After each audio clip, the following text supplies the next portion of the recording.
Hey guys, it's Steve from the Tech Buzz, and I know I haven't done a video in a while, but I wanted to do one because you guys had stated that you wanted to see what my reaction would be to the first time playing the Atari Jaguar. And there's so many videos out there in the gaming community here, and I was trying to find something that's different, something that, you know, makes you guys want to stay subscribed and wanting to watch the content that I'm putting out. So the Atari Jaguar is here, and I want to kind of take you into this, so let's take a look.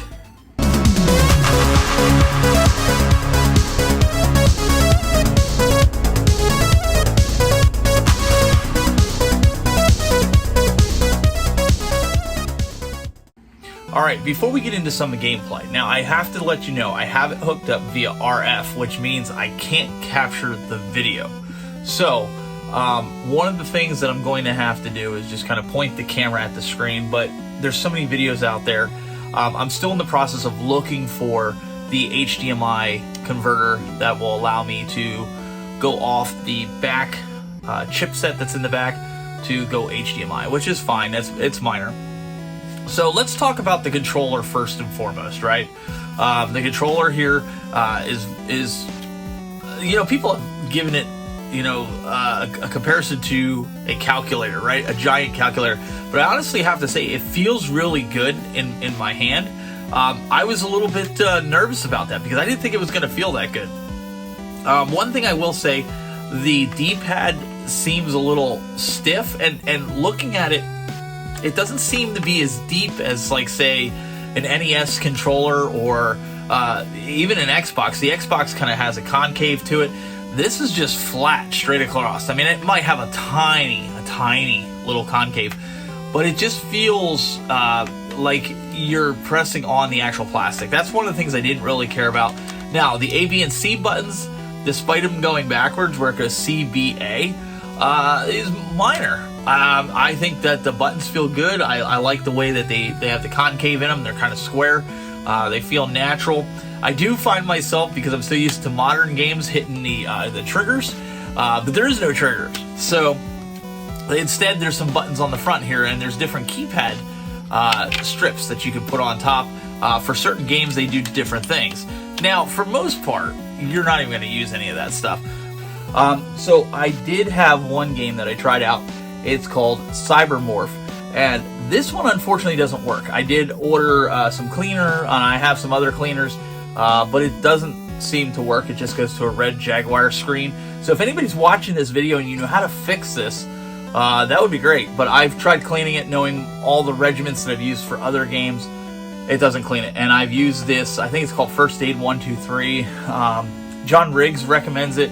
Tried that because I was kind of desperate, and that didn't work. So, either way, I had to plug it in because I wanted to make sure there's nothing wrong with the Jaguar. But I have that game. I have a new one coming. It should be here tomorrow.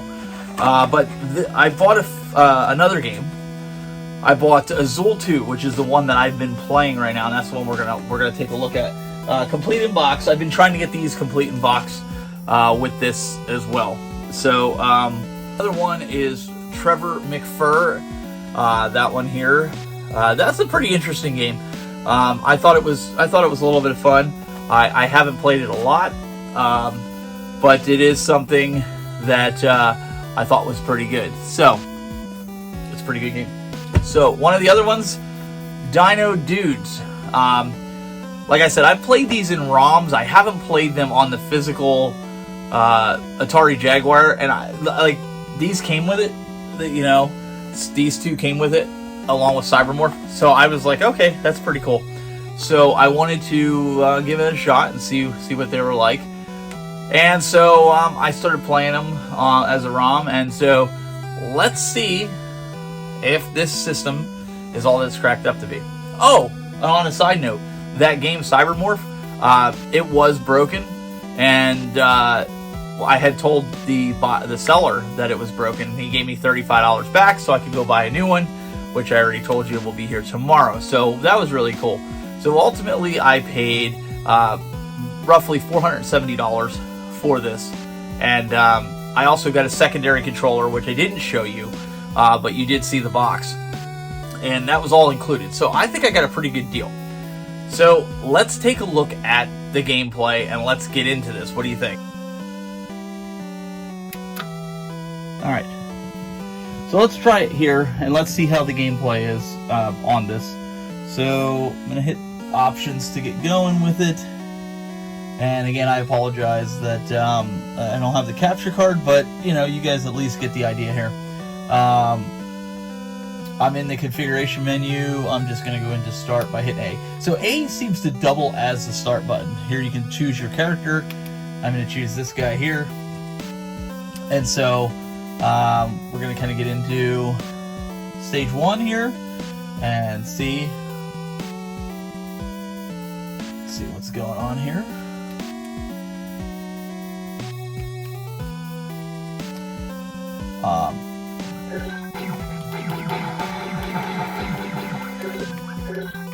So ultimately, it seems really fast-paced for a 64-bit console. You know, and the colors and everything on it, I think it supersedes so far the Nintendo 64. I think what hindered this console, in my opinion, is the fact that it didn't really have any A-titled games or anything like that. These are, I mean, I shouldn't say that. It had a few of them that were pretty good. Alien vs. Predator, Tempest 2000 or Tempest 1000. I didn't get that one yet. It had Rayman. I have that on Sega CD and whatnot. But honestly, like after playing this, and I played this a few times, I was like, okay, this is pretty good. So I wanted to get it. I wanted to get it for the actual system and play it on the actual system. And I have to say, it's snappier than it is in emulation. I mean, I guess that's true with a lot of different games. They don't respond good. But I mean, honestly, after playing this, even just this little bit, if they would have had the games, they could have given Nintendo a good run for their money. I think that this game, this system, in a sense, could be considered a little underrated, or I don't know. Like the colors and sprites seem very vibrant, whereas Nintendo 64 was just always very blocky. Don't get me wrong, I'm a big Nintendo 64 fan. I'm a Nintendo fan, but it just seems like this just seems to have a I don't know, a realm of its own.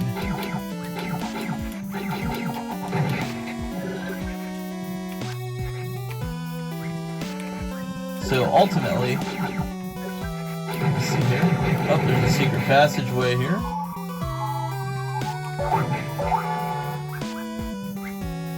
But I don't know. I'm thoroughly impressed. I have to play some more of the games. I know a lot of people have said they didn't really like this. In fact, there was a couple of people that said that they're not surprised that Atari kind of went belly up with this system. And this, for those that don't know, this was the last system Atari put out right after their classics. So for them, this was tough. This was a tough pill to swallow. But I'm out looking for Atari Jaguar games that are complete in box. There's some of them I probably will never be able to get because they are super, super expensive. And it's just one of those things where I always seem to find the ones that the game systems that are like super rare, super hard to find, that I want to collect for. So it's just one of those things. But I don't know. What do you guys think? Just seeing this little bit of gameplay. Again, I know it's not capture card quality, and because again, going in RF. But what's your thoughts? Have you ever played the Atari Jaguar? Did you own it? Is this something that you'd be interested in picking up? If so, might be worth collecting. I've been in the process of trying to find them all over the place. Okay, so there you have it. A little bit of gameplay with the Atari Jaguar. I guess my overall thoughts are, I'm not sorry I bought it. I'm eventually going to try to find a multi-cart, because I don't want to play the originals, because just like that one card, or I should say cart, the one cart, it didn't work. And I don't know if it's something somebody did, or if it just over the years of how old it is. So that's something that I'm looking to look for, a multi-cart that I can use and just continue buying the games, keep them in the box, because like I said, these games here, you know, I want to preserve them. I don't want to be pulling them in and out of the box. So I think it's a great way to preserve them.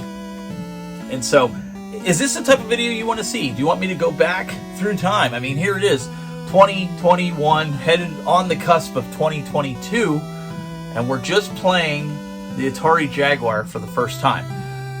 What was it, 1982? I believe the system came out? Or no, it was 84.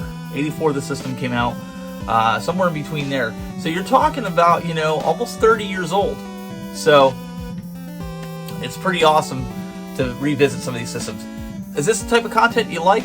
Let me know in the comments below. Tell me, did you like it? Did you hate it? Is this something that you want to see more often from me? I've got TurboGrafx. I got a lot of the old consoles that a lot of people aren't really talking about.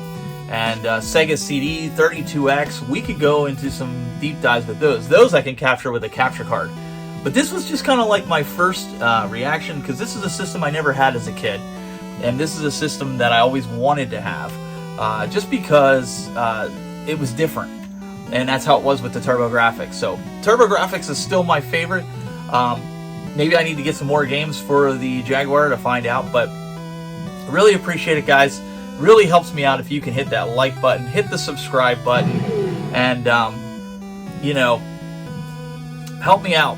Let's get the word out about this, and interaction is key. So leave me some comments, whether you hated it or liked it, that's fine. Trying something new, and trying some new equipment out in the process of it. So guys, until next time, keep it buzzing.